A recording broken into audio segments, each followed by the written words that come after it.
गुरसिखां नूं गुरु दे ਸਿੰਘਾਂ ਨੂੰ शहीदी ਇੰਨੀ प्यारी है जिवें किसी लाड़े नूं लाड़ी दे नाल मोह हुंदा है।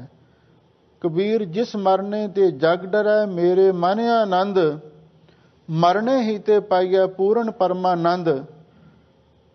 जे मरने सब जगत तरासिया सो मरना गुर शब्द प्रकाशिया।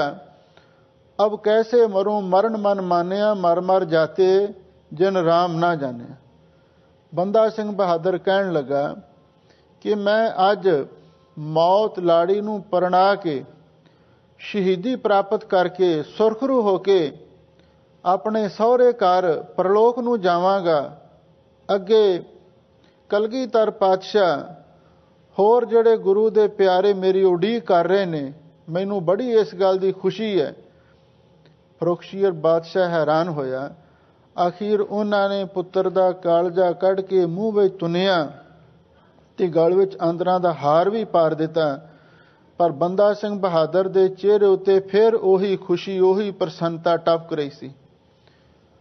आखिर उन्होंने पुछया इहदा कारण की है। वो कहंदा इहदा कारण यह है गुरु की बख्शिश, नाम की कमाई, वाहिगुरु दा भाणा मिठा करके मनना इहदी बरकत है। आपे हर एक रंग है आपे बहुरंगी, जो तिस भावै नानका साई गल चंगी। जदों ये गल सुनी तो उस वेले वो कहन लगे दुनियावी दृष्टिकोण तो इदों वड्डा दुख माता पिता नूं होर कोई नहीं हुंदा। उन्हां दे सामने उन्हां दा पुत्र कतल कीता जावे, कतल ही ना कीता जावे, उहदा कालजा कढ के पिता दे मूँह विच तुनिया जावे, आंदरां दे हार बना के उहदे गल विच पाए जाण। इदों वड्डा तसीहा मनुख दे लई होर की हो सकदा है। पर असीं इस गल ते हैरान आ, तू इस वड्डे दुख नूं भी दुख नहीं मन्निया। बंदा सिंह बहादुर ने आख्या मैनूं गुरु की बाणी याद है, जो नर दुख मैं दुख नहीं मानै, सुख स्नेहो और भै नहीं जाकै कंचन माटी मानै। गुरु दा सिख दुख नूं दुख नहीं मनदा, वो दुख दे विच भी अडोल रहिंदा। उहदे कोले नाम की शक्ति हुंदी है, उहदे कोले बाणी की शक्ति हुंदी है। तुसीं ते मैनूं दुख देण दा यतन कर रहे हो ते पर मेरे सुख दे विच खुशी विच वाधा हो रहा है। अज मैनूं इन्नी खुशी है, भावें ठीक है तुसीं मेरे पुत्र दा कालजा कढ़ के मेरे मूँह विच पाया है, पर मैनूं इस गल दी खुशी है जिवें कोई लाड़ा पहली बार अपने सहुरे घर प्रवेश करता है ते उहदी सस शगनां दा लड्डू लैके उहदे मूँह दे विच पाउंदी है। जिहड़ी खुशी लाड़े नूं उस दिन मिलदी है वो फिर कदी नहीं प्राप्त हो सकदी। इसलिए अज वो शगनां दा लड्डू मेरे मूँह विच तुसां पाया है ते मैं सुरखरू होकर गुरु महाराज सच्चे पातशाह दे कोल जावांगा। मैनूं इस गल दी खुशी है। अज वो आंदरां दा हार गल विच पाया है। एक गल याद रखो, हार जेतूआं नूं पैंदे ने, हारियां नूं हार कदी नहीं पैंदे। मैं अपनी बाजी जित के जा रहा हाँ, ये जित दा हार है मेरे गल विच जो तुसां अज पाया है, इसलिए मैनूं बड़ी खुशी है। क्यों भाई, जिन्हां ते गुरु की किरपा हुंदी है, मन्नै पत स्यों प्रगट जाए। वो बड़ी पत इज्जत लैके बड़ी शानो शौकत नाल अगे प्रलोक दे विच भी प्रगट होके जांदे ने। भगत भगत सुनिया त्यों लोए, और उन्हां दी तिन्ने लोकां दे विच शोभा हुंदी है। इत्थों तक सतगुरु दे बचन है, रे रे दरगह कहे न को, आओ बैठ आदर शुभ देव। धर्मराज भी उन्हां दे सत्कार लई खड़ा हो जाता है, मन्नै पत सों प्रगट जाए। एक प्राचीन प्रसंग भी महापुरख सुणाउंदे सन। जनक राजा एक बड़ा धर्मी राजा सी ते ज्ञानवान भी सी। जदों यह अंतम समय बैकुंठ नूं जाण लग्या, जिहड़े इस नूं लैण वास्ते पारखद आए, उन्होंने पुछया महाराज दसो थानू किस रास्ते लैके जाइए। जनक राजा कहन लगा तुसी मैनू जमपुरी दे रास्ते लैके जाओ, क्योंकि मैं देखना चाहना हाँ उत्थे की हो रहा है। चलो उन्होंने आग्या मनी। जनक राजे नूं जदों जमपुरी विच लैके गए तां उन्हें की देखिया है ਜਿਹੜਾ ਜਮਰਾਜ ਹੈ ਉਹ ਪਾਪੀਆਂ ਨੂੰ ਬੜੀਆਂ ਸਖਤ ਸਜ਼ਾਵਾਂ ਦੇ ਰਿਹਾ ਹੈ। ਤੇਲ ਦੇ ਕੜਾਏ ਗਰਮ ਕਰ ਕਰਕੇ ਉਹਨਾਂ ਵਿੱਚ ਸੁੱਟ ਰਿਹਾ ਹੈ। ਕਿਸੇ ਨੂੰ ਕਿਵੇਂ ਉਹ ਪਾਪਾਂ ਦੀ ਸਜ਼ਾ ਦੇ ਰਿਹਾ ਹੈ। ਜਨਕ ਰਾਜੇ ਦਾ ਮਨ ਦਰਵੀਭੂਤ ਹੋਇਆ, ਦੁੱਖ ਸਹਾਰ ਨਾ ਸਕਿਆ, ਕਿਉਂਕਿ ਵਾਹਿਗੁਰੂ ਦੇ ਪਿਆਰੇ ਕਿਸੇ ਦਾ ਦੁੱਖ ਨਹੀਂ ਸਹਾਰਦੇ। ਦਇਆ ਕਰਨੰ ਦੁੱਖ ਹਰਨੰ ਉਚਰਨੰ ਨਾਮ ਕੀਰਤਨ।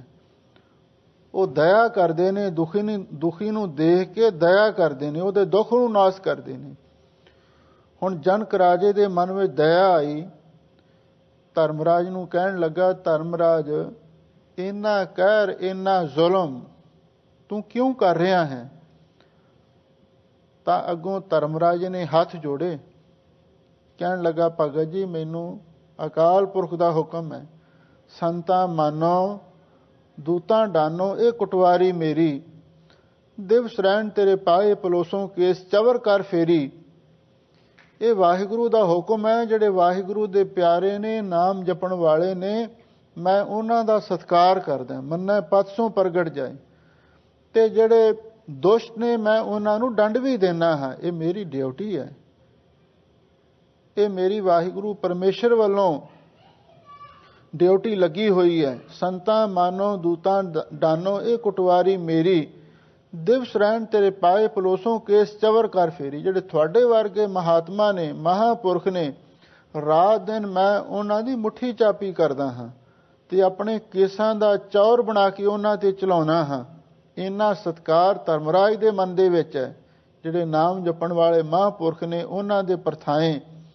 ਤਾਂ ਅੱਗੋਂ ਜਨਕ ਰਾਜਾ ਕਹਿਣ ਲੱਗਾ, ਧਰਮਰਾਜ ਇਹ ਗੱਲ ਹੈ ਤੇ ਤੈਨੂੰ ਮੇਰਾ ਬਚਨ ਮੰਨਣਾ ਪਵੇਗਾ। ਉਹ ਕਹਿੰਦਾ, ਦੱਸੋ ਮਹਾਰਾਜ। ਕਹਿੰਦੇ, ਇਹਨਾਂ ਪਾਪੀਆਂ ਨੂੰ ਛੱਡ ਦੇ, ਨਰਕਾਂ ਚੋਂ ਬਾਹਰ ਕੱਢ ਦੇ। ਧਰਮਰਾਜ ਹੱਥ ਜੋੜ ਕੇ ਕਹਿਣ ਲੱਗਾ, ਸੱਚੇ ਪਾਤਸ਼ਾਹ, ਜਿਸ ਅਕਾਲ ਪੁਰਖ ਦੇ ਤੁਸੀਂ ਭਗਤ ਹੋ, ਮੈਂ ਵੀ ਉਹਦਾ ਹੀ ਸੇਵਕ ਹਾਂ। ਮੈਂ ਉਹਦੇ ਹੁਕਮ ਨੂੰ ਵਜਾ ਰਿਹਾ ਹਾਂ। ਮੈਂ ਆਪਣੇ ਆਪ ਕੁਝ ਨਹੀਂ ਕਰ ਸਕਦਾ। ਮੈਂ ਵੀ ਹੁਕਮੀ ਬੱਧਾ ਹਾਂ। ਹੁਕਮੈ ਅੰਦਰ ਸਭ ਕੋ, ਬਾਹਰ ਹੁਕਮ ਨਾ ਕੋਏ। ਨਾਨਕ ਹੁਕਮੈ ਜੇ ਬੁੱਝਾ ਤਾਂ ਹਉਮੈ ਕਹਿ ਨਾ ਕੋਈ।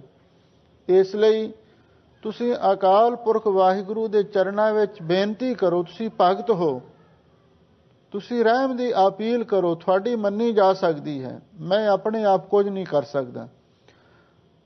ਤਾਂ ਜਨਕ ਰਾਜੇ ਨੇ ਉਸ ਵੇਲੇ ਕਹਿੰਦੇ ਨੇ ਅਕਾਲ ਪੁਰਖ ਵਾਹਿਗੁਰੂ ਦੇ ਚਰਨਾਂ ਦੇ ਵਿੱਚ ਪ੍ਰਾਰਥਨਾ ਕੀਤੀ, ਸਿਮਰਨ ਕੀਤਾ, ਅਰਦਾਸ ਕੀਤੀ।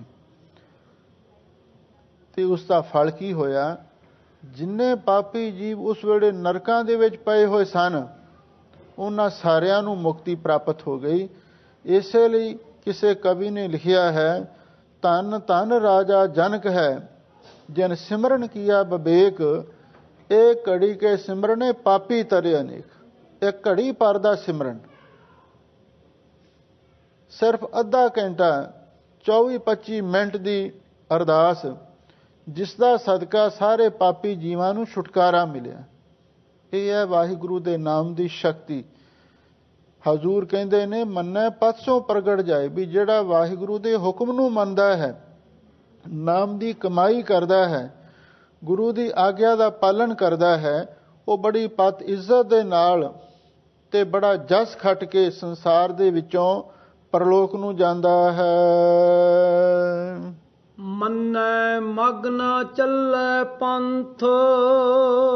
ਧੰਨ ਗੁਰੂ ਨਾਨਕ ਦੇਵ ਮਹਾਰਾਜ ਸੱਚੇ ਪਾਤਸ਼ਾਹ ਫਰਮਾਉਂਦੇ ਨੇ, ਗੁਰਮੁਖੋ ਮੰਨੈ, ਜਿਹੜਾ ਗੁਰੂ ਦੇ ਹੁਕਮ ਨੂੰ ਮੰਨਦਾ ਹੈ ਤੇ ਨਾਲ ਦੀ ਨਾਲ ਨਾਮ ਦੀ ਕਮਾਈ ਕਰਦਾ ਹੈ, ਉਹਨੂੰ ਹੋਰ ਕੀ ਫਲ ਮਿਲਦਾ ਹੈ?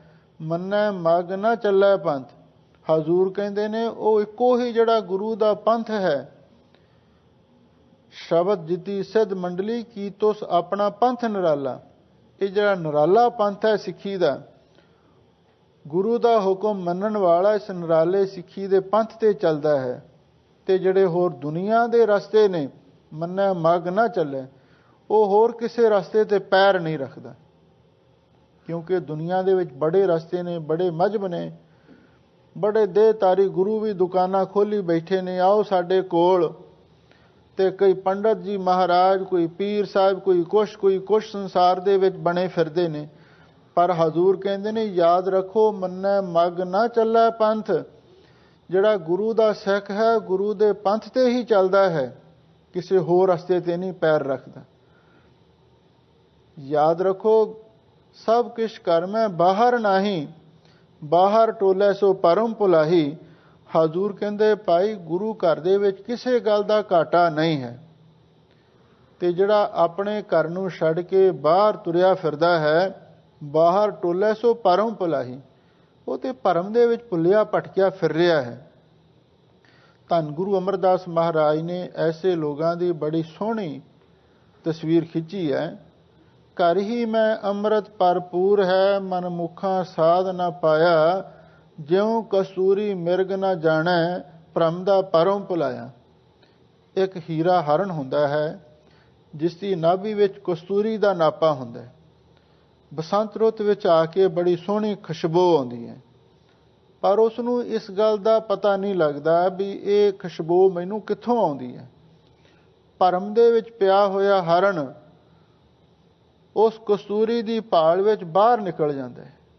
फिर की हुंदा है, कई वारी झाड़ियां विच जाके सिंह फसा लैंदा है, परम भूला मिर्ग सिंगारे। ते कई बार ऐसा भी हुंदा है, कस्तूरी कै भुलड़े गंदे डुम पई आस। कस्तूरी दे भुलेखे गंदे डुम्मां विच जाके डिग पैंदा है, पानी दे शंभां विच जाके छाल मार दिंदा है, अपनी जान तक वार दिंदा है, पर उहनूं कस्तूरी दा पता नहीं लगदा, इसलिए वो भटकदा फिरदा है। पर जदों वाहिगुरू दी किरपा हो जावे, उस हरण नूं पता लग जावे भी ये कस्तूरी तां मेरे अंदर ही है, फिर उहदी बाहरली भाई दौड़ खत्म हो जाती है। बाहर भालन ते थाक परे गुर कर ही माहे दिखाया था। ते फिर वो अंतरमुख अपनी सुरत नूं करके ते उत्थे ही वो आनंद प्राप्त करता है। इसे तरह साडी हालत है, असी गुरु घर नूं छड्ड के होर पासे उस भुल्ले होए हरण वांगू कसूरी भालदे फिरदे हैं, सुख भालदे फिरदे हैं, पर उत्थे सुख नहीं, उत्थे तड़फना है, उत्थे अशांति है, उत्थे परेशानी है। जिहड़े दुनिया दे विच बहुत सारे इहो जिहे लोक भी हैं जिहड़े सतवंतियां दे सत भंग करदे ने, पर याद रखो सतगुरु महाराज ने सुहागण दी महिमा बाणी विच लिखी है। नानक सुहागण का क्या चिन्ह है, अंतर सच मुख उजला खसमै माहे समाहे। कहो नानक जन प्रियो परमेश्वर कर जानिया, धन सती दरगह परवानिया। सुहागण पति नूं परमेश्वर जानदी है, उहदी सेवा करदी है, किसे वाल झाकदी भी नहीं। पर जिहड़ी इस्त्री अपने पति नूं छड्ड के किसे होर पासे जावे ते फिर वो सुहागण नहीं रह सकदी। भाई साहब भाई गुरदास जी जदों कांशी विच गए ना, पंडितां ने सवाल किया, कहण लगे भाई साहब जी तुसीं गुरु दे सिख हो, तुसीं केवल एक अकाल पुरख दी ही भगती करदे हो, जिहड़े होर देवी देवते ने वो भी तां बड़ा कुछ दे सकदे ने, तुसीं उन्हां दी भी उपासना कर लिया करो, उन्हां दी भी मान मनोत कर लिया करो, कोई माड़ी गल तां नहीं। तां भाई साहब भाई गुरदास जी ने आखिया सी, गुरसिख दा जीवन सुहागण वर्गा है। सुहागण अपने पति नूं परमेश्वर जानदी है, गुरसिख अपने गुरु नूं परमेश्वर जानदा है। आप नारायण कला तार जग में परवरियो।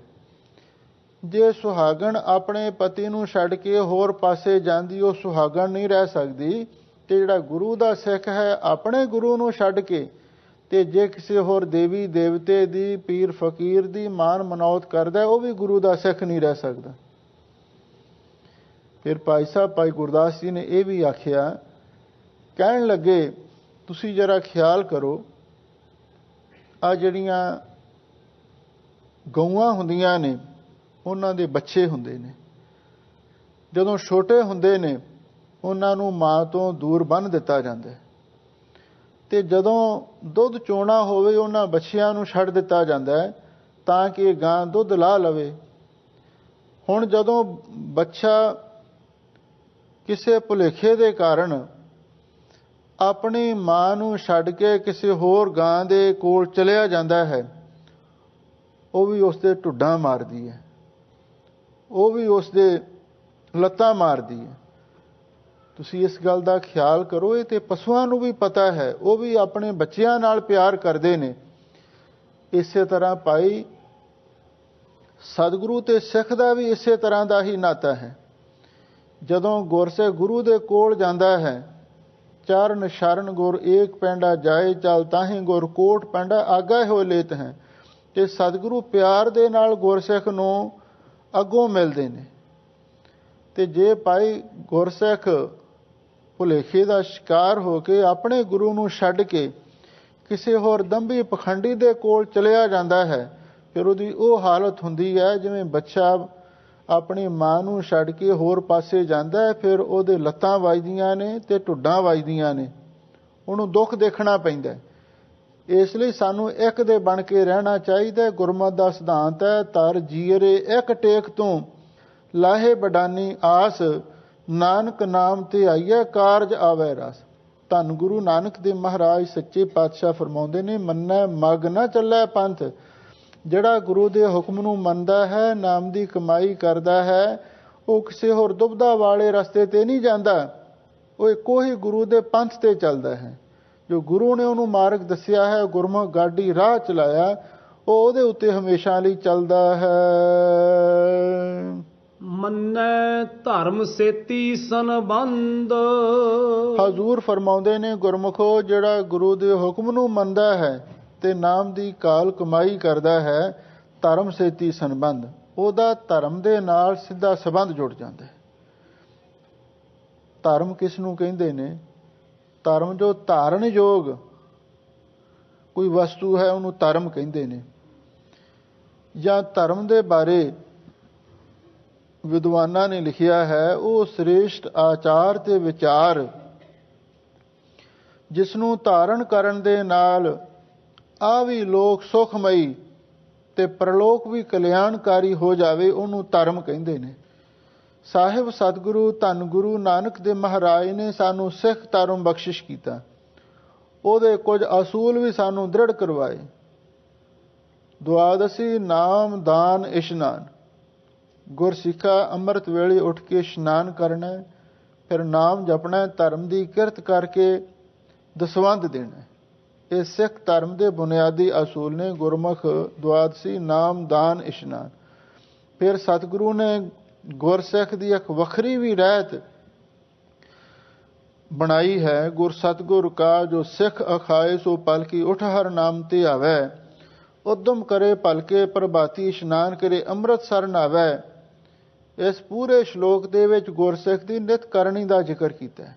ਅਖੀਰ ਤੇ ਜਾ ਕੇ ਸਤਿਗੁਰੂ ਨੇ ਗੁਰਸਿੱਖ ਦੀ ਇਹ ਅਵਸਥਾ ਬਿਆਨ ਕੀਤੀ ਹੈ, ਜੋ ਸਾਸ ਗਰਾਸ ਤੇ ਆਏ ਮੇਰਾ ਹਰ ਹਰ, ਸੋ ਗੁਰਸਿੱਖ ਗੁਰੂ ਮਨ ਪਾਵੈ। ਜਿਹੜਾ ਆਉਂਦੇ ਜਾਂਦੇ ਸਵਾਸਾਂ ਦੇ ਨਾਲ ਕਦੇ ਵੀ ਵਾਹਿਗੁਰੂ ਨੂੰ ਭੁੱਲਦਾ ਨਹੀਂ ਹੈ, ਉਹ ਗੁਰਸਿੱਖ ਗੁਰੂ ਦੇ ਮਨ ਨੂੰ ਪਾਉਂਦਾ ਹੈ।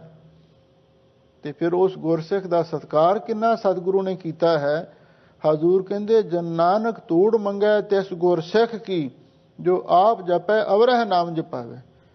ਇਉਂ ਭਾਈ ਜਿਹੜਾ ਗੁਰੂ ਦੇ ਹੁਕਮ ਨੂੰ ਮੰਨਦਾ ਹੈ, ਉਹਦਾ ਧਰਮ ਦੇ ਨਾਲ ਸੰਬੰਧ ਜੁੜ ਜਾਂਦਾ ਹੈ, ਉਹ ਧਰਮੀ ਬਣ ਜਾਂਦਾ ਹੈ, ਉਹ ਸ੍ਰੇਸ਼ਟ ਗੁਣਾਂ ਨੂੰ ਧਾਰਨ ਕਰ ਲੈਂਦਾ ਹੈ, ਸਿੱਖੀ ਦੇ ਅਸੂਲਾਂ ਨੂੰ ਅਪਣਾ ਲੈਂਦਾ ਹੈ। ਜਿਹੜਾ ਸਿੱਖ ਧਰਮ ਹੈ, ਉਹਦੇ ਦੋ ਬੁਨਿਆਦੀ ਅਸੂਲ ਨੇ, ਸੇਵਾ ਤੇ ਸਿਮਰਨ। ਸੇਵਾ ਤਨ ਦੇ ਨਾਲ ਹੁੰਦੀ ਹੈ ਤੇ ਸਿਮਰਨ ਮਨ ਦੇ ਨਾਲ ਹੁੰਦਾ ਹੈ। ਸੇਵਾ ਦੇ ਨਾਲ ਹੱਥਾਂ ਪੈਰਾਂ ਦੀ ਪਵਿੱਤਰਤਾ ਹੁੰਦੀ ਹੈ। ਭਾਈ ਗੁਰਦਾਸ ਜੀ ਨੇ ਲਿਖਿਆ ਹੈ, ਬਿਨ ਸੇਵਾ ਤ੍ਰਿਗ ਹੱਥ ਪੈਰ ਹੋ ਨੇਫਲ ਕਰਨੀ। ਤੇ ਸਿਮਰਨ ਦੇ ਨਾਲ ਮਨ ਪਵਿੱਤਰ ਹੁੰਦਾ ਹੈ। ਇਹ ਸਿੱਖ ਧਰਮ ਦੇ ਬੁਨਿਆਦੀ ਅਸੂਲ ਨੇ, ਸੇਵਾ ਤੇ ਸਿਮਰਨ। ਤੇ ਜਿਹੜਾ ਗੁਰੂ ਦੇ ਹੁਕਮ ਨੂੰ ਮੰਨਦਾ ਹੈ, ਧਰਮ ਸੇਤੀ ਸੰਬੰਧ, ਉਹਦਾ ਸਿੱਖ ਧਰਮ ਦੇ ਨਾਲ ਸੇਵਾ ਤੇ ਸਿਮਰਨ ਦੇ ਨਾਲ ਸੰਬੰਧ ਜੁੜ ਜਾਂਦਾ ਹੈ। ਗੁਰੂ ਦਾ ਸਿੱਖ ਕਦੇ ਵਿਹਲਾ ਨਹੀਂ ਬੈਠੇਗਾ, ਉਹ ਆਪਣੀ ਕਿਰਤ ਵਿੱਚ ਮਸ਼ਰੂਫ ਹੋਵੇਗਾ, ਜਾਂ ਬਾਣੀ ਪੜ੍ਹੇਗਾ, ਸਿਮਰਨ ਕਰੇਗਾ, ਜਾਂ ਫਿਰ ਸੇਵਾ ਕਰੇਗਾ। ਹਜ਼ੂਰ ਕਹਿੰਦੇ ਜਿਹੜਾ ਗੁਰੂ ਦੇ ਹੁਕਮ ਨੂੰ ਮੰਨਦਾ ਉਹਦਾ ਧਰਮ ਦੇ ਨਾਲ ਸੰਬੰਧ ਜੁੜ ਜਾਂਦਾ ਹੈ। ਐਸਾ ਨਾਮ ਨਿਰੰਜਨ ਹੋਏ, ਜੇ ਕੋ ਮਨ ਜਾਣੇ ਮਨ ਕੋ। ਧੰਨ ਗੁਰੂ ਨਾਨਕ ਦੇਵ ਮਹਾਰਾਜ ਸੱਚੇ ਪਾਤਸ਼ਾਹ ਫਰਮਾਉਂਦੇ ਨੇ, ਗੁਰਮੁਖੋ ਐਸਾ ਨਾਮ ਉਸ ਅਕਾਲ ਪੁਰਖ ਵਾਹਿਗੁਰੂ ਦਾ ਐਸਾ ਅਮੋਲਕ ਨਾਮ ਹੈ, ਨਿਰੰਜਨ ਹੋਏ, ਜਿਹੜਾ ਉਸ ਨਾਮ ਦੀ ਕਮਾਈ ਕਰਦਾ ਹੈ, ਚਿੰਤਨ ਕਰਦਾ ਹੈ, ਸਿਮਰਨ ਕਰਦਾ ਹੈ, ਨਿਰੰਜਨ ਹੋਏ, ਉਹ ਮਾਇਆ ਦੀ ਕਾਲਖ ਤੋਂ ਰਹਿਤ ਹੋ ਜਾਂਦਾ ਹੈ। ਉਸ ਦਾ ਮਨ ਵੀ, ਤਨ ਵੀ, ਆਤਮਾ ਵੀ ਪਵਿੱਤਰ ਹੋ ਜਾਂਦੀ ਹੈ। ਪਵਿੱਤਰ ਪਵਿੱਤਰ ਪਵਿੱਤਰ ਪੁਨੀਤ ਨਾਮ ਜਪੈ ਨਾਨਕ ਮਨ ਪ੍ਰੀਤ।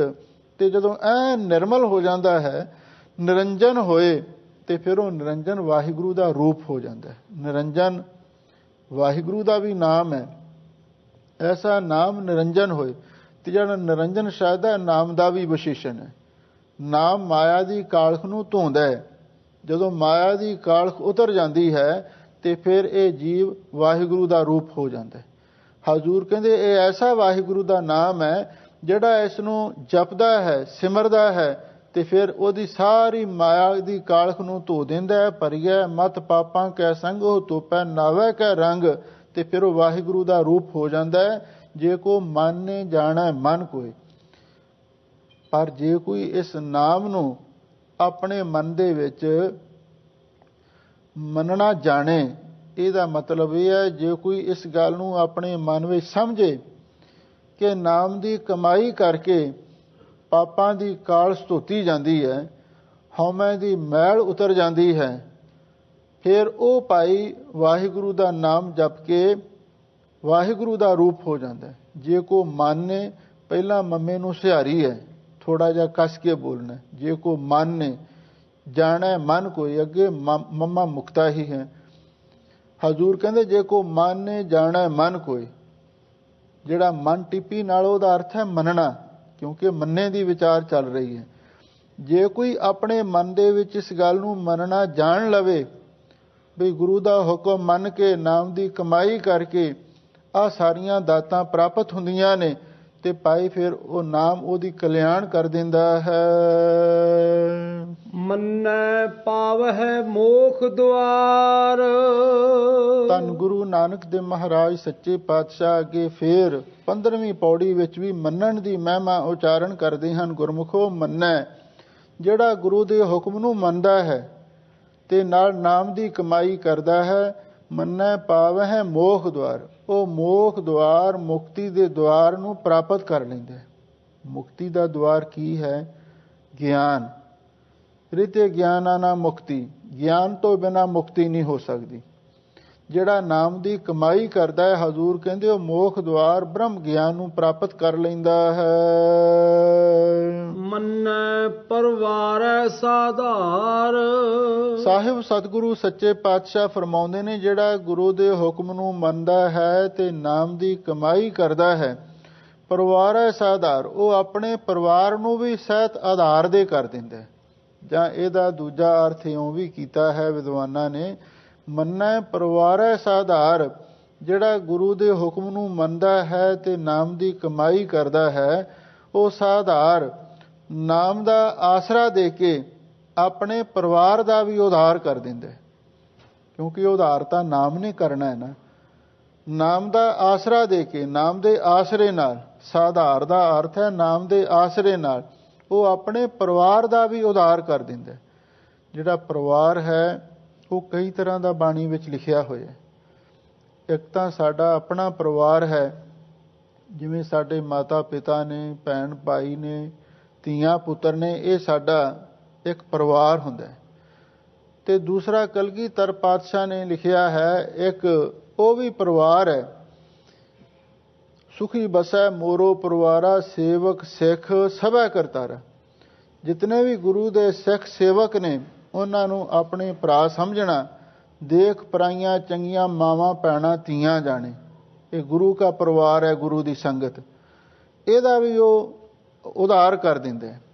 ਮੰਨੈ ਪਰਿਵਾਰ ਹੈ ਸਾਧਾਰ, ਇਹਦੇ ਨਾਲ ਹੀ ਇੱਕ ਆਸਰੀ ਸੰਪਦਾ ਦਾ ਪਰਿਵਾਰ ਹੈ, ਜਿਹੜੇ ਸ਼ੁਭ ਗੁਣ ਨੇ, ਸਤ, ਸੰਤੋਖ, ਦਇਆ, ਧਰਮ, ਵਿਚਾਰ, ਜਿਹੜੇ ਪੁਲਿੰਗ ਸ਼ਬਦਾਂ ਦੇ ਵਿੱਚ ਗੁਣ ਨੇ ਉਹ ਸਾਡੇ ਪੁੱਤਰ ਨੇ, ਤੇ ਜਿਹੜੇ ਕਰੁਣਾ, ਮੁਦਤਾ, ਮੈਤਰੀ, ਉਪੇਖਸ਼ਾ, ਇਹ ਜਿਹੜੇ ਐਸੇ ਇਸਤਰੀ ਲਿੰਗ ਗੁਣ ਨੇ ਇਹ ਸਾਡੀਆਂ ਧੀਆਂ ਨੇ।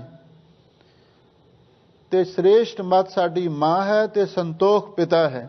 ਇਹ ਸ਼ੁਭ ਗੁਣਾਂ ਦਾ ਪਰਿਵਾਰ ਹੈ, ਇਸ ਨੂੰ ਆਸਰੀ ਸੰਪਦਾ ਦਾ ਪਰਿਵਾਰ ਵੀ ਕਹਿੰਦੇ ਨੇ। ਹਜ਼ੂਰ ਕਹਿੰਦੇ ਮੰਨੈ ਪਰਿਵਾਰ ਹੈ ਸਾਧਾਰ, ਜਿਹੜਾ ਗੁਰੂ ਦੇ ਹੁਕਮ ਨੂੰ ਮੰਨਦਾ, ਨਾਮ ਦੀ ਕਮਾਈ ਕਰਦਾ ਹੈ, ਉਹ ਆਪਣੇ ਸ਼ੁਭ ਗੁਣਾਂ ਦੇ ਪਰਿਵਾਰ ਨੂੰ ਵੀ, ਦੈਵੀ ਸੰਪਤਾ ਦੇ ਪਰਿਵਾਰ ਨੂੰ ਵੀ ਨਾਮ ਦਾ ਆਸਰਾ ਦੇ ਕੇ ਉਧਾਰ ਦਿੰਦਾ ਹੈ। ਤੇ ਭਾਈ ਚੌਥੇ ਨੰਬਰ ਤੇ ਪਰਿਵਾਰ ਹੈ ਜਿਹੜੀਆਂ ਸਾਡੀਆਂ ਇੰਦਰੀਆਂ ਨੇ, ਇਹ ਵੀ ਸਾਡਾ ਪਰਿਵਾਰ ਹੀ ਹੈ। ਅੱਖਾਂ ਨੇ, ਕੰਨ ਨੇ, ਇਹਨਾਂ ਨੂੰ ਵੀ ਉਹ ਨਾਮ ਦੇ ਨਾਲ, ਬਾਣੀ ਦੇ ਨਾਲ ਜੋੜ ਕੇ ਇਹਨਾਂ ਦਾ ਵੀ ਉਧਾਰ ਕਰ ਦਿੰਦਾ। ਜਿਵੇਂ ਪੰਜਵੇਂ ਗੁਰਦੇਵ ਨੇ ਲਿਖਿਆ ਹੈ, ਗੁਰਮੁਖ ਆਪਣੇ ਇੰਦਰੀਆਂ ਦੇ ਪਰਿਵਾਰ ਦਾ ਕਿਵੇਂ ਉਧਾਰ ਕਰਦੇ ਨੇ। ਅੰਤਰ ਗੁਰ ਆਰਾਧਨਾ, ਜਿਹਵਾ ਜਪ ਗੁਰ ਨਾਉ, ਨੇਤਰੀ ਸਤਗੁਰ ਪੇਖਣਾ, ਸ਼ਰਵਣੀ ਸੁਣਨਾ ਗੁਰ ਨਾਉ, ਸਤਗੁਰ ਸੇਤੀ ਰਤਿਆਂ, ਦਰਗਹ ਪਾਈਐ ਠਾਉ। ਹਜ਼ੂਰ ਕਹਿੰਦੇ ਨੇ ਗੁਰਮੁਖ ਮਨ ਦੁਆਰਾ ਸਿਮਰਨ ਕਰਦੇ ਹਨ। ਅੰਤਰ ਗੁਰ ਆਰਾਧਨਾ, ਜਿਹਵਾ ਜਪ ਗੁਰ ਨਾਉ, ਤੇ ਆਪਣੀ ਰਸਨਾ ਤੋਂ ਵੀ ਵਾਹਿਗੁਰੂ ਵਾਹਿਗੁਰੂ ਨਾਮ ਨੂੰ ਜਪਦੇ ਨੇ। ਨੇਤਰੀ ਸਤਗੁਰ ਪੇਖਣਾ, ਨੇਤਰਾਂ ਨਾਲ ਸਤਿਗੁਰੂ ਦੇ ਦੀਦਾਰ ਕਰਦੇ ਨੇ। ਸ਼ਰਵਣੀ ਸੁਣਨਾ ਗੁਰ ਨਾਉ, ਕੰਨਾਂ ਦੇ ਨਾਲ ਗੁਰੂ ਦੇ ਨਾਮ ਨੂੰ, ਬਾਣੀ ਦੇ ਉਪਦੇਸ਼ ਨੂੰ ਸੁਣਦੇ ਨੇ। ਇਸ ਢੰਗ ਦੇ ਨਾਲ ਮੰਨੈ ਪਰਿਵਾਰ ਹੈ ਸਾਧਾਰ, ਗੁਰੂ ਦੇ ਹੁਕਮ ਨੂੰ ਮੰਨਣ ਵਾਲਾ ਆਪਣੇ ਸਭ ਤਰ੍ਹਾਂ ਦੇ ਪਰਿਵਾਰਾਂ ਦਾ ਨਾਮ ਦੇ ਆਸਰੇ ਨਾਲ ਉਧਾਰ ਕਰ ਦਿੰਦਾ ਹੈ। ਮੰਨੈ ਤਰੈ ਤਾਰੇ ਗੁਰ ਸਿੱਖ, ਸਾਹਿਬ ਸਤਿਗੁਰੂ ਸੱਚੇ ਪਾਤਸ਼ਾਹ ਫਰਮਾਉਂਦੇ ਨੇ, ਭਾਈ ਜਿਹੜਾ ਗੁਰੂ ਦੇ ਹੁਕਮ ਨੂੰ ਮੰਨਦਾ ਹੈ ਤੇ ਗੁਰੂ ਦੀ ਪ੍ਰਸੰਨਤਾ ਦਾ ਪਾਤਰ ਬਣ ਜਾਂਦਾ ਹੈ, ਤੇ ਫਿਰ ਸਤਿਗੁਰੂ ਮਹਾਰਾਜ ਸੱਚੇ ਪਾਤਸ਼ਾਹ ਗੁਰੂ ਸਿੱਖ ਕੋ ਸਮ ਆਪ ਬਣਾਵੇ। ਗੁਰੂ ਮਹਾਰਾਜ ਸਿੱਖ ਨੂੰ ਆਪਣਾ ਰੂਪ ਕਰ ਲੈਂਦੇ ਨੇ, ਤੇ ਫਿਰ ਉਹ ਗੁਰੂ ਹੋ ਕੇ ਮੰਨੈ ਤਰੈ ਤਾਰੇ ਗੁਰ ਸਿੱਖ, ਜਿਹੜਾ ਗੁਰੂ ਦੇ ਹੁਕਮ ਨੂੰ ਮੰਨਦਾ ਹੈ ਤੇ ਫਿਰ ਸਤਿਗੁਰੂ ਮਹਾਰਾਜ ਸੱਚੇ ਪਾਤਸ਼ਾਹ ਉਸ ਨੂੰ ਆਪਣਾ ਰੂਪ ਕਰ ਲੈਂਦੇ ਨੇ, ਤੇ ਫਿਰ ਉਹ ਆਪ ਵੀ ਤਰ ਜਾਂਦਾ ਹੈ ਤਾਰੇ ਗੁਰ ਸਿੱਖ, ਤੇ ਸਿੱਖਾਂ ਦਾ ਵੀ ਅੱਗੇ ਪਾਰ ਉਤਾਰਾ ਕਰ ਦਿੰਦਾ। ਕਿਉਂਕਿ ਇੱਕ ਸਿੱਖੀ ਦਾ ਸਿਧਾਂਤ ਇਹ ਵੀ ਹੈ ਨਾ, ਗੁਰੂ ਸਿੱਖ, ਸਿੱਖ ਗੁਰੂ ਹੈ, ਇਹ ਕੋ ਗੁਰੂ ਉਪਦੇਸ਼ ਚਲਾਈ। ਪਰ ਇਹ ਜਿਹੜਾ ਸਿਧਾਂਤ ਹੈ ਨਾ, ਗੁਰੂ ਸਿੱਖ, ਸਿੱਖ ਗੁਰੂ ਹੈ, ਇਹਦੇ ਬਾਰੇ ਮਹਾਂਪੁਰਖ ਦੱਸਦੇ ਸਨ ਵੀ ਧੰਨ ਗੁਰੂ ਨਾਨਕ ਤੇ ਮਹਾਰਾਜ ਸਤਿਗੁਰੂ ਹੋਏ, ਗੁਰੂ ਅਵਤਾਰ ਹੋਏ। ਉਹਨਾਂ ਦੇ ਸਿੱਖ ਸੀ ਭਾਈ ਲਹਿਣਾ ਜੀ, ਇਹ ਉਹਨਾਂ ਤੇ ਟੁਕਦਾ ਹੈ, ਗੁਰੂ ਸਿੱਖ, ਸਿੱਖ ਗੁਰੂ ਹੈ। ਤੇ ਨਾਲ ਹੀ ਗੁਰੂ ਅੰਗਦ ਦੇ ਮਹਾਰਾਜ ਦੇ ਸਿੱਖ ਗੁਰੂ ਅਮਰਦਾਸ ਮਹਾਰਾਜ ਹੋਏ, ਭਾਵੇਂ ਉਮਰ ਦੇ ਵਿੱਚ ਗੁਰੂ ਅੰਗਦ ਦੇ ਮਹਾਰਾਜ ਦੇ ਨਾਲੋਂ ਵੱਡੇ ਹੀ ਸਨ, ਪਰ ਉਹਨਾਂ ਨੇ ਗੁਰੂ ਅੰਗਦ ਦੇ ਮਹਾਰਾਜ ਦੀ 12 ਸਾਲ ਸੇਵਾ ਕੀਤੀ। ਉਹਨਾਂ ਤੇ ਗੁਰੂ ਸਿੱਖ, ਸਿੱਖ ਗੁਰੂ ਹੈ ਦਾ ਸਿਧਾਂਤ ਪੂਰਨ ਟੁਕਦਾ ਹੈ। ਇਹ ਜਿਹੜੇ ਗੁਰੂ ਦੇ ਉੱਤਰਾਧਿਕਾਰੀ ਸਿੱਖ ਹੋਏ ਨੇ, ਉਹਨਾਂ ਤੇ ਇਹ ਗੁਰਮਤਿ ਦਾ ਸਿਧਾਂਤ ਟੁਕਦਾ ਹੈ। ਜੇ ਕੋਈ ਹਾਰੀ ਸਿੱਖ ਉੱਠ ਕੇ ਕਹਿ ਦੇਵੇ ਮੈਂ ਵੀ ਗੁਰੂ ਹਾਂ, ਗੁਰੂ ਸਿੱਖ, ਸਿੱਖ ਗੁਰੂ ਹੈ, ਇਹ ਹਰ ਇੱਕ ਤੇ ਲਾਗੂ ਨਹੀਂ ਹੋ ਸਕਦਾ। ਇਹ ਗੱਲ ਨੋਟ ਕਰਨ ਵਾਲੀ ਹੈ। ਇਸੇ ਲਈ ਹਜ਼ੂਰ ਕਹਿੰਦੇ ਭਾਈ ਜਿਹੜਾ ਗੁਰੂ ਦਾ ਹੁਕਮ ਮੰਨਦਾ ਹੈ ਤੇ ਉਹ ਗੁਰੂ ਦਾ ਸਿੱਖ, ਗੁਰੂ ਦਾ ਰੂਪ ਹੋ ਜਾਂਦਾ ਹੈ, ਤੇ ਫਿਰ ਉਹ ਆਪ ਵੀ ਤਰ ਜਾਂਦਾ ਹੈ ਤੇ ਬਾਕੀ ਜਿਹੜੇ ਹੋਰ ਸਿੱਖ ਨੇ ਉਹਨਾਂ ਨੂੰ ਵੀ ਤਾਰ ਦਿੰਦਾ ਹੈ। ਮੰਨੈ ਨਾਨਕ ਭਵੈ ਨਾ ਭਿਖ, ਲੋ ਹਜ਼ੂਰ ਕਹਿੰਦੇ ਨੇ ਭਾਈ ਜਿਹੜਾ ਗੁਰੂ ਦਾ ਸਿੱਖ ਹੈ, ਗੁਰੂ ਦੇ ਹੁਕਮ ਨੂੰ ਮੰਨਦਾ ਹੈ, ਗੁਰੂ ਦੀ ਪ੍ਰਸੰਨਤਾ ਦਾ ਪਾਤਰ ਬਣ ਜਾਂਦਾ ਹੈ, ਫਿਰ ਉਹਦੇ ਉੱਤੇ ਗੁਰੂ ਮਹਾਰਾਜ ਦੀ ਐਸੀ ਕਿਰਪਾ ਹੋ ਜਾਂਦੀ ਹੈ ਤੇ ਫਿਰ ਉਹ ਦਾਤਾ ਬਣ ਜਾਂਦਾ ਹੈ। ਦਾਤਾ ਬਣ ਕੇ ਲੋਕਾਂ ਨੂੰ ਦਾਤਾਂ ਵੰਡਦਾ ਹੈ। ਭਵੈ ਹੈ ਨਾ ਭਿਖ, ਉਹ ਕਦੇ ਭਿਖਿਆ ਮੰਗਣ ਵਾਸਤੇ ਇੱਧਰ ਉੱਧਰ ਨਹੀਂ ਭਟਕਦਾ ਫਿਰਦਾ। ਧੰਨ ਗੁਰੂ ਨਾਨਕ ਦੇਵ ਮਹਾਰਾਜ ਨੇ ਗੁਰਸਿੱਖ ਨੂੰ ਦਾਤਾ ਬਣਾਇਆ, ਕਰਮ ਯੋਗੀ ਬਣਾਇਆ। ਸਿੱਖ ਧਰਮ ਦਾ ਮੁੱਢਲਾ ਅਸੂਲ ਹੈ ਕਿਰਤ ਕਰਨੀ, ਤੇ ਦੂਸਰਾ ਹੁਕਮ ਹੈ ਕਾਲ ਖਾਏ ਕਿਛ ਹੱਥਾਂ ਹੁੰਦੇ, ਨਾਨਕ ਰਾਹੋ ਪਛਾਣੈ ਸੀ। ਬਈ ਗੁਰਸਿੱਖ ਨੂੰ ਆਖਿਆ ਤੂੰ ਕਾਲਣਾ ਕਰਕੇ, ਮਿਹਨਤ ਕਰਕੇ ਕਮਾ, ਤੇ ਕਮਾ ਕੇ ਵੰਡ ਕੇ ਛਕ। ਇਹ ਸਤਿਗੁਰੂ ਦਾ ਹੁਕਮ ਹੈ। ਤੇ ਜਿਹੜਾ ਭਾਈ ਇਸ ਗੁਰੂ ਦੇ ਹੁਕਮ ਦੀ ਪਾਲਣਾ ਕਰਦਾ ਹੈ, ਭਵ ਹੈ ਨਾ ਭਿਖ, ਫਿਰ ਉਹ ਐਵੇਂ ਦਰ-ਦਰ ਭਿਖਿਆ ਮੰਗਦਾ ਨਹੀਂ ਤੁਰਿਆ ਫਿਰਦਾ। ਆ ਵੇਖ ਲਓ, ਜਿਹੜੇ ਬਾਕੀ ਧਰਮ ਨੇ ਉਹਨਾਂ ਨੇ ਰਾਜਿਆਂ ਨੂੰ ਵੀ ਭਿਖਾਰੀ ਬਣਾ ਦਿੱਤਾ, ਤੇ ਪਰ ਗੁਰੂ ਮਹਾਰਾਜ ਸੱਚੇ ਪਾਤਸ਼ਾਹ ਨੇ ਤੇ ਜਿਹੜੇ ਗਰੀਬ ਲੋਕ ਸਨ ਉਹਨਾਂ ਨੂੰ ਦਾਤੇ ਬਣਾ ਦਿੱਤਾ। ਇਹ ਗੁਰੂ ਦੀ ਵਡਿਆਈ ਹੈ। ਗੁਰੂ ਦਾ ਸਿੱਖ ਚਾਹੇ ਕਿਤਨਾ ਵੀ ਗਰੀਬ ਕਿਉਂ ਨਾ ਹੋਵੇ, ਪਰ ਉਹਦੇ ਵਿੱਚ ਵੀ ਸਖਾਵਤ ਹੁੰਦੀ ਹੈ। ਉਹ ਆਪਣੀ ਬਿੱਤ ਅਨੁਸਾਰ ਉਹ ਜ਼ਰੂਰ ਗੁਰੂ ਘਰ ਵਿੱਚ ਆਵੇ, ਮੱਥਾ ਟੇਕਦਾ, ਲੰਗਰ ਵਿੱਚ ਹਿੱਸਾ ਪਾਉਂਦਾ, ਕਿਸੇ ਗਰੀਬ ਗੁਰਬੇ ਦੀ ਸਹਾਇਤਾ ਵੀ ਕਰਦਾ ਆਪਣੇ ਬਿੱਤ ਮੁਤਾਬਕ, ਕਿਉਂਕਿ ਸਿੱਖ ਦਾਤਾ ਹੈ, ਉਹ ਮੰਗਤਾ ਨਹੀਂ ਹੈ। ਇਸੇ ਲਈ ਹਜ਼ੂਰ ਕਹਿੰਦੇ ਭਾਈ ਜਿਹੜਾ ਗੁਰੂ ਦੇ ਹੁਕਮ ਨੂੰ ਮੰਨਦਾ ਹੈ ਤੇ ਧਰਮ ਦੀ ਕਿਰਤ ਕਰਦਾ, ਨਾਮ ਜਪਦਾ, ਵੰਡ ਛਕਦਾ ਹੈ, ਉਹ ਫਿਰ ਬਈ ਐਵੇਂ ਨਹੀਂ ਉਹ ਦਰ-ਦਰ ਭਿਖਿਆ ਮੰਗਦਾ ਫਿਰਦਾ। ਉਹ ਹਮੇਸ਼ਾ ਦਾਤਾ ਹੋ ਕੇ ਤੇ ਸਰਦਾਰ ਹੋ ਕੇ, ਬਾਦਸ਼ਾਹ ਹੋ ਕੇ, ਬੇਪਰਵਾਹ ਹੋ ਕੇ ਵਿਚਰਦਾ ਹੈ। ਐਸਾ ਨਾਮ ਨਿਰੰਜਨ ਹੋਏ, ਜੇ ਕੋ ਮਨ ਜਾਣੇ ਮਨ ਕੋ। ਧੰਨ ਗੁਰੂ ਨਾਨਕ ਦੇਵ ਮਹਾਰਾਜ ਸੱਚੇ ਪਾਤਸ਼ਾਹ ਅੰਤਲੀਆਂ ਪੰਕਤੀਆਂ ਵਿੱਚ ਫਰਮਾਉਂਦੇ ਨੇ, ਗੁਰਮੁਖੋ ਐਸਾ ਵਾਹਿਗੁਰੂ ਦਾ ਨਾਮ ਹੈ ਜਿਸ ਦੁਆਰਾ ਇੰਨੇ ਲਾਭ ਸਾਨੂੰ ਪ੍ਰਾਪਤ ਹੁੰਦੇ ਨੇ। ਇੱਥੋਂ ਤੱਕ ਨਾਮ ਜਪਣ ਵਾਲਾ ਨਿਰੰਜਨ ਹੋਏ ਪਰਮੇਸ਼ਰ ਦਾ ਰੂਪ ਹੋ ਜਾਂਦਾ ਹੈ। ਜਿਨ ਹਰ ਜਪਿਆ ਸੇ ਹਰ ਹੋਏ, ਹਰ ਮਿਲਿਆ ਕੇਲ ਕੇ ਲਾਲੀ। ਜਿਵੇਂ ਪਾਣੀ ਵਿੱਚ ਪਾਣੀ ਰਲ ਜਾਂਦਾ ਹੈ ਤੇ ਜਿਹੜੇ ਨਾਮ ਨੂੰ ਜਪਦੇ ਨੇ ਵਾਹਿਗੁਰੂ ਦਾ ਰੂਪ ਹੋ ਜਾਂਦੇ ਨੇ। ਜੇ ਕੋ ਮਨ ਨੇ ਜਾਣਾ ਮਨ ਕੋਈ, ਇਸ ਗੱਲ ਦਾ ਉਦੋਂ ਪਤਾ ਲੱਗਦਾ ਹੈ ਜਦੋਂ ਕੋਈ ਆਪਣੇ ਮਨ ਵਿੱਚ ਨਾਮ ਦੀ ਕਮਾਈ ਨੂੰ ਕਰਨਾ ਜਾਣ ਲਵੇ, ਸਿੱਖ ਲਵੇ। ਭਾਵ ਜਿਸ ਗੁਰਸਿੱਖ ਨੂੰ ਇਸ ਗੱਲ ਦਾ ਪਤਾ ਲੱਗ ਜਾਵੇ ਵੀ ਇਸ ਢੰਗ ਦੇ ਨਾਲ ਨਾਮ ਦੀ ਕਮਾਈ ਕਰਨੀ ਹੈ, ਤੇ ਫਿਰ ਉਹ ਨਾਮ ਦੀ ਕਮਾਈ ਕਰਦਾ ਹੈ ਤੇ ਉਹਨੂੰ ਪਤਾ ਲੱਗਦਾ ਹੈ ਵੀ ਨਾਮ ਦੁਆਰਾ ਕਿਵੇਂ ਇਹ ਬਰਕਤਾਂ ਹਾਸਲ ਹੁੰਦੀਆਂ ਨੇ, ਤੇ ਫਿਰ ਅਖੀਰ ਤੇ ਨਾਮ ਜਪਣ ਵਾਲਾ ਕਿਵੇਂ ਵਾਹਿਗੁਰੂ ਦੇ ਵਿੱਚ ਅਭੇਦ ਹੋ ਜਾਂਦਾ ਹੈ। ਇਹ ਐਸੀਆਂ ਅਮੋਲਕ ਵਿਚਾਰਾਂ, ਉਤਮ ਸਲੋਕ ਸਾਧ ਕੇ ਬਚਨ ਅਮਲੀਕ ਲਾਲ ਇਹ ਰਤਨ। ਇੱਕ ਇੱਕ ਬਚਨ ਸਤਿਗੁਰੂ ਦਾ ਰਤਨ ਤੇ ਜਵਾਹਰਾਂ ਵਰਗਾ ਅਮੋਲਕ ਹੈ। ਆਪਾਂ ਸਤਿਗੁਰੂ ਦੀ ਪਵਿੱਤਰ ਬਾਣੀ ਦੀ ਵਿਚਾਰ ਨੂੰ ਸੁਣਿਆ, ਇਹਨੂੰ ਆਪਾਂ ਆਪਣੇ ਮਨ ਵਿੱਚ ਵਸਾਉਣਾ ਹੈ। ਇਹਦੇ ਨਾਲ ਹੀ ਸਾਡੇ ਜੀਵਨ ਦੀ ਸਫਲਤਾ ਹੋਵੇਗੀ। ਸੋ ਸਮੂਹ ਸੰਗਤਾਂ ਦਾ ਹਾਰਦਿਕ ਧੰਨਵਾਦ। ਹੋਈਆਂ ਭੁੱਲਾਂ ਚੁੱਕਾਂ ਲਈ ਖਿਮਾ ਕਰਨਾ। ਐਸਾ ਨਾਮ ਨਿਰੰਜਨ ਹੋਏ, ਜੇ ਕੋ ਮਨ ਜਾਣੇ ਮਨ ਕੋ। ਵਾਹਿਗੁਰੂ ਜੀ ਕਾ ਖਾਲਸਾ, ਵਾਹਿਗੁਰੂ ਜੀ ਕੀ ਫਤਿਹ।